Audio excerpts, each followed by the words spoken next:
Hello friends. आज मैं आपको जो कि लूसेंट बुक है ना, उस लूसेंट बुक में जियोग्राफी की जो पहले टॉपिक की जो बताया गया है, उन टॉपिक में जितने भी सारे ऑप्टिकल जो कि ऑप्शनल के हिसाब से जितने भी सारे क्वेश्चन बनते हैं, 10 बनेंगे, 20 बनेंगे, 25 बनेंगे, वो सारे क्वेश्चन मैं आज इस वीडियो में कवर करूँगा आपको।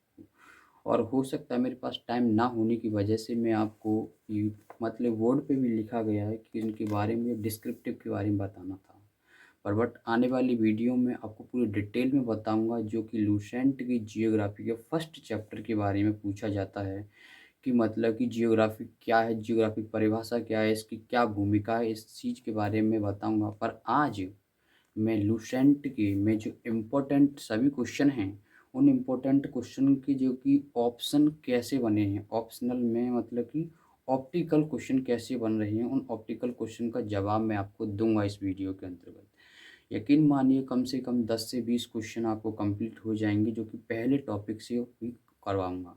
और अगर इन क्वेश्चनों को आपने कवर कर लिया तो पहला जो जियोग्राफी के फर्स्ट टॉपिक के जो क्वेश्चन है वो आपके सारे कंप्लीट हो जाएंगे 20 क्वेश्चन के अंतर्गत।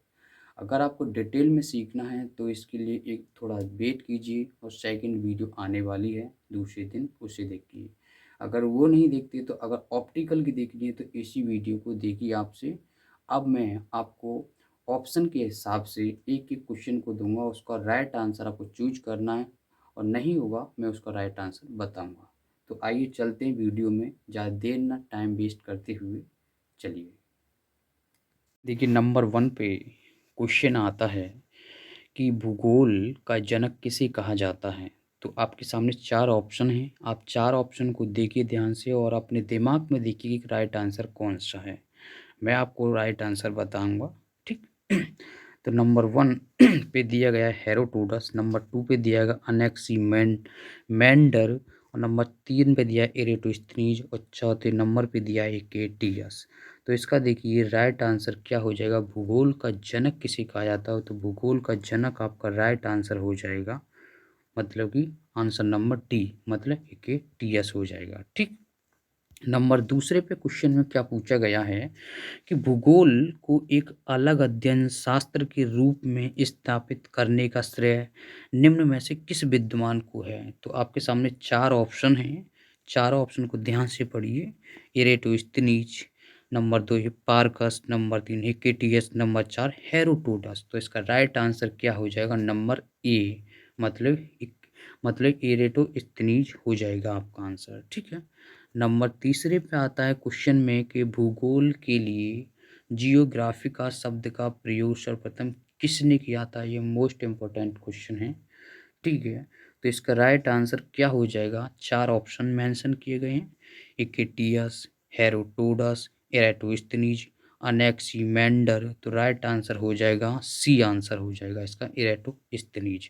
एराटोस्थनीज को व्यवस्थित भूगोल का जनक भी कहा जाता है। क्यों कहा जाता है ये हम दूसरी वीडियो में बताएंगे, ठीक। नंबर चौथे पर आता है आपको जियोग्राफी के शाब्दिक अर्थ के आधार पर भूगोल की परिभाषा। मोस्ट इम्पोर्टेंट क्वेश्चन है, क्योंकि ये तीनों चारों जो परिभाषाएं हैं, तीनों परिभाषाएं भूगोल से रिलेटेड हैं। परंतु इन्होंने एक बात कही है कि जियोग्राफी के शाब्दिक अर्थ के आधार पे, तो शाब्दिक अर्थ के आधार पे भूगोल की परिभाषा कौन सी हो जाएगी। ये 3 ऑप्शन दिए, 4 दिए हैं, इनमें से आपको चूज करना है कि कौन सी है। तो देखिए मैं बताता हूँ, भूगोल वह विज्ञान है जो पृथ्वी के पृथ्वी के धरातल का अध्ययन करता है। नंबर 2 हो जाएगा, भूगोल वह विज्ञान है जो पृथ्वी तथा मानव के अंतर संबंधों का अध्ययन करता है। और नंबर 3 हो जाएगा कि भूगोल वह विज्ञान है जो मानवीय एवं प्राकृतिक विषमताओं का अध्ययन करता है। और चौथे में दिया गया इनमें से कोई नहीं। तो इसका राइट आंसर जो हो जाएगा, आपको ध्यान से सुनना होगा, भूगोल वह विज्ञान है जो पृथ्वी के धरातल का अध्ययन करता है। तो राइट आंसर ए हो जाएगा आपका, ठीक, ए आंसर हो जाएगा। नंबर 5 पे आते हैं और देखते हैं कौन सा क्वेश्चन है। भूगोल पृथ्वी को केंद्र मानकर अध्ययन करने वाला विज्ञान है, ये किस विद्वान ने कहा था। तो ये किस विद्वान ने कहा था, तो 4 ऑप्शन हैं आपके सामने। टॉलमी, कांट को इमैनुअल कांटा कहते हैं, जिन्होंने एक लाप्लास की परिकल्पना दी थी, जिसके बारे में बताएंगे हम। वारेनियस और टेलर। ठीक है, तो इसमें राइट आंसर क्या हो जाएगा? वारेनियस हो जाएगा आंसर नंबर सी। ठीक, नंबर 6वें पे देखते हैं कि कैसा क्वेश्चन है कैसा नहीं है। तो भूगोल भूतल का अध्ययन है किसने कहा था? भूतल का मतलब होता है भूमि का जो ऊपर का जो तल होता है ना, जैसे कि हम किसी चीज़ पे जब हम जहाँ पे हम रह रहे हैं तो उसे कहते हैं भूतल। पृथ्वी के ऊपर जैसे किसी की हम छत पे जाते हैं तो छत की जो ऊपर की जो वो होती है ना सतह, उसे ही कहते हैं। तो ऐसे ही पृथ्वी की एक तल ये है, जिसे मतलब पृथ्वी के ऊपर की सतह, उसे ही कहते हैं भूतल। तो इन्होंने क्या कहा है कि भूतल का अध्ययन है भूगोल है। तो ये किसने कहा था? तो इसमें देखिए टॉलमी है, ए आंसर, बी आंसर कांटा है, नंबर सी वारेनियस है और हमबोल्ट है। तो इसमें ये बात कही थी इमैनुअल कांटा जी ने। तो नंबर आंसर बी हो जाएगा आपका राइट आंसर। ठीक, नंबर 7वें पे आता है कि भौगोलिक विचारधाराओं में नवनियतिवाद की विचारधारा का प्रवर्तक कौन है? 3 प्रकार की विचारधारा थी, निश्चयवाद, संभववाद, नवनियतिवाद। जिसमें से नवनियतिवाद की विचारधारा के प्रवर्तक कौन है? तो आंसर में आप देखते हैं कि 4 ऑप्शन दिए गए हैं, फ्रेडरिक रेडचेल, ग्राफिक टेलर, फेब्रो और बिडाल्डी लाबलास। आपको बता दें कि बिडाल्डी लाबलास और फेब्रो ये आपके संभववाद की विचारधारा के प्रवर्तक हैं।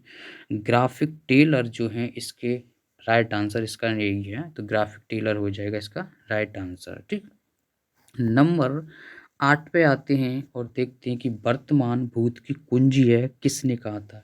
ये इतना इम्पोर्टेंट क्वेश्चन है कि आपको इस क्वेश्चन को रटना तो छोड़िए, इसके बारे में आपको और ज़्यादा सीखना चाहिए। ठीक है, और ज़्यादा सीखना चाहिए, क्योंकि यहाँ पे ये क्वेश्चन को यूपीएससी से रिलेटेड भी क्वेश्चन है। देखिए ये जो क्वेश्चन है, इस क्वेश्चन का राइट आंसर जो हो जाएगा उसका तो जेम्स हंटन है। बट जेम्स हंटन एक स्कॉटलैंड का एक स्थान है एडिन, तो वहाँ के रहने वाले हैं ये। तो जेम्स हंटन ने एक भौगोलिक समय सारणी दी थी और समय सारणी वो एकरूपता के नियम के आधार पे दी थी। तो उस समय जेम्स हंटन ने वर्तमान भूत की कुंजी, ये उन्होंने कहा था। वर्तमान भूत की कुंजी में उन्होंने कहा है कि जो भी सारी प्रारंभ में जो क्रियाएं थी पृथ्वी के अंदर की और बाहर की, वो क्रियाएं आज भी क्रियाशील हैं, पर उनकी जो क्रिया मतलब कार्य करने की जो दर है उसमें चेंज होता रहता है। तो इसके बारे में बताया था उन्होंने। अगर ये पूरी डिटेल में देखना है तो आपको वीडियो को देखना होगा। जैसे एक सेकंड चैनल है हमारा जिसमें रंजीत मैक स्टडी है, उसमें पूरी डिटेल में बताया गया है, डीप में बताया गया है। ठीक, नंबर अगले पे आते हैं। क्वेश्चन नंबर 9वां है कि स्थल रूप संरचना प्रक्रम तथा अवस्था का प्रतिफल होता है, यह कथन किसका है? तो इसका राइट आंसर हो जाएगा आपका, देखिए, Walter पैंक, WM Davis, LC king और पेटिलियर। तो राइट आंसर इसका मोस्ट इम्पोर्टेंट क्वेश्चन है, ये दोबारा से देख लीजिए आप। तो WM डेविस राइट आंसर हो जाएगा इसका। ठीक, अब नंबर नेक्स्ट पे चलते हैं, देखते हैं। नंबर हमारा 10वां है। यदि क्वेश्चन को ध्यान से सुनिए, बहुत वैसा क्वेश्चन है, अगर आप समझेंगे तो यहीं पे बहुत कुछ सीखने को मिलेगा। यदि इतिहास कब का वैज्ञानिक अध्ययन प्रस्तुत करता है, तो भूगोल कहाँ का वैज्ञानिक एवं तार्किक अध्ययन है? कथन निम्न में से किस विद्वान का कहना है, किस विद्वान ने कहा था? तो कार्ल सावर जो हैं, कार्ल सावर ने ही बात कही थी। और कार्ल सावर को हम सांस्कृतिक भूगोल का जनक भी कहते हैं। ठीक है, तो इसका राइट आंसर ए हो जाएगा। ओके, नंबर 11वां क्वेश्चन है कि जो कि इम्पोर्टेंट क्वेश्चन है, इसमें डाउट भी इस ऑप्शन में दिया गया है, तो आपका डाउट भी क्लियर हो जाएगा। देखिए, भू आकृति विज्ञान जियोमॉर्फोलॉजी का जन्मदाता किसे कहते हैं? जियोमॉर्फोलॉजी का मतलब होता है पृथ्वी की स्थलाकृतियों का अध्ययन करना। जैसे पर्वत, पहाड़, मैदान, नदियाँ, इनका जो हुआ है ना, इनका निर्माण हुआ वो पृथ्वी की अंतर्जात शक्तियों से हुआ है। तो यही कहा जा रहा है कि भू आकृति विज्ञान का अध्ययन के जन्मदाता कौन है? तो इसमें 4 ऑप्शन दिए गए हैं, डेविस, पेसिल, पेंक और हंटन। ज़्यादातर लोग स्टूडेंट करते क्या हैं कि यहाँ पे हंटन लगा देते हैं, क्योंकि हंटन इसलिए लगा देते हैं क्योंकि जेम्स हंटन ने भौगोलिक समय सारणी के बारे में बताया है। तो भौगोलिक समय सारणी को वो समझ लेते हैं जियोमॉर्फोलॉजी से संबंधित। बट यहाँ पे राइट आंसर क्या है? तो राइट आंसर इसका यह हो जाएगा, बी आंसर है पेसिल। ठीक। अब नंबर क्वेश्चन नेक्स्ट पे आते हैं, जो कि क्वेश्चन होगा 12वां हमारा। रुको और जाओ नियतिवाद की विचारधारा के प्रतिपादक कौन है? Very very most important, very very most important, competition exam के लिए भी और अदर्स एग्जाम जैसे बीए के लिए भी इम्पोर्टेंट क्वेश्चन हैं। तो इसके जो विचारक हैं, विचारधारक हैं, वो कौन हैं? नंबर ए पे आ जाएगा ए जे हरवंटनसन, जा और दूसरे पे आ जाएंगे जार्ट टेथम, और नंबर 3 पे आ जाएंगे हॉर्सन, और नंबर 4 पे आ जाएंगे ग्राफिक टेलर। तो राइट आंसर आपका क्या हो जाएगा? आंसर नंबर डी हो जाएगा इसका, ग्राफिक टेलर। ठीक है। नंबर 13 पे आता है कि भूगोल को मानव पारिस्थितिकी के रूप में परिभाषित करने वाला विद्वान कौन है? तो इसमें पहला आंसर है बेडाल्डी लाविलास, नंबर बी पे आता है जीन ब्रून्स, नंबर सी पे आता है हेंटर, और नंबर ए 4 पे आता है एच एच बैरोज। तो इसका राइट आंसर हो जाएगा डी आंसर आपका, एच एच बैरोज। ठीक।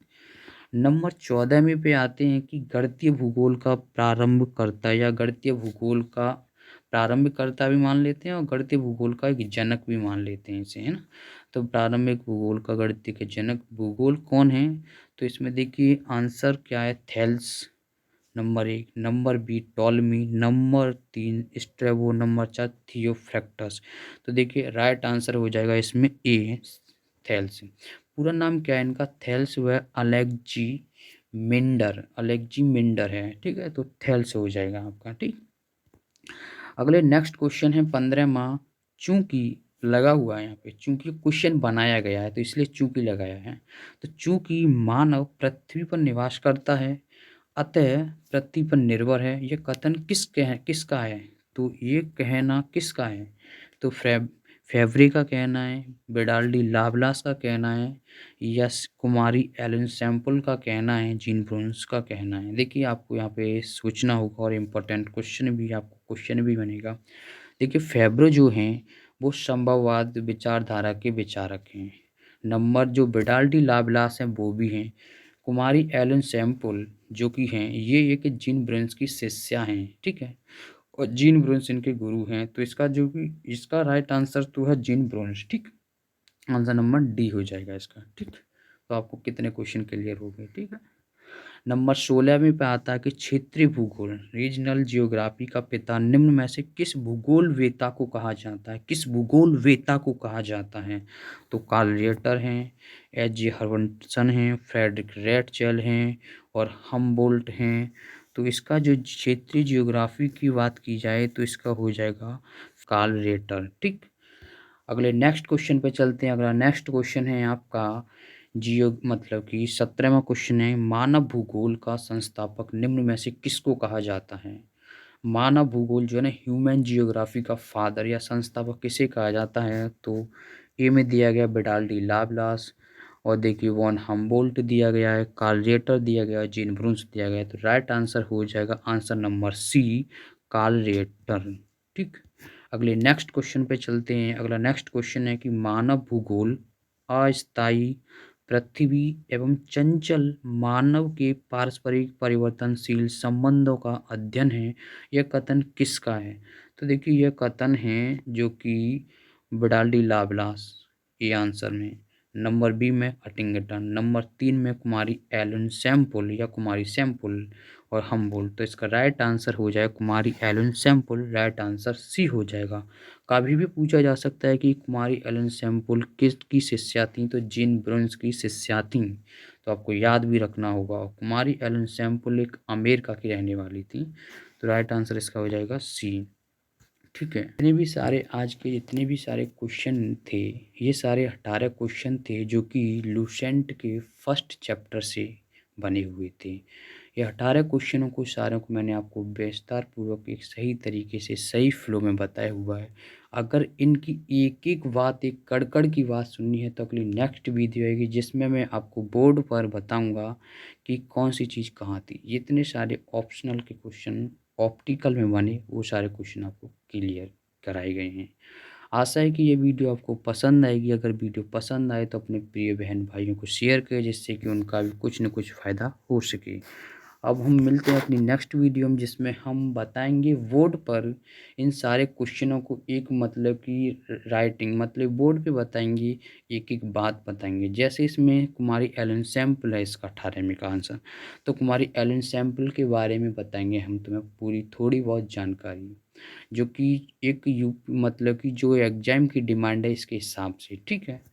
तो आशा है कि ये वीडियो अगर आपको पसंद आती है तो लाइक करिए, चैनल को सब्सक्राइब कीजिए। मिलते हैं अपनी नेक्स्ट वीडियो में। जय हिंद, जय भारत।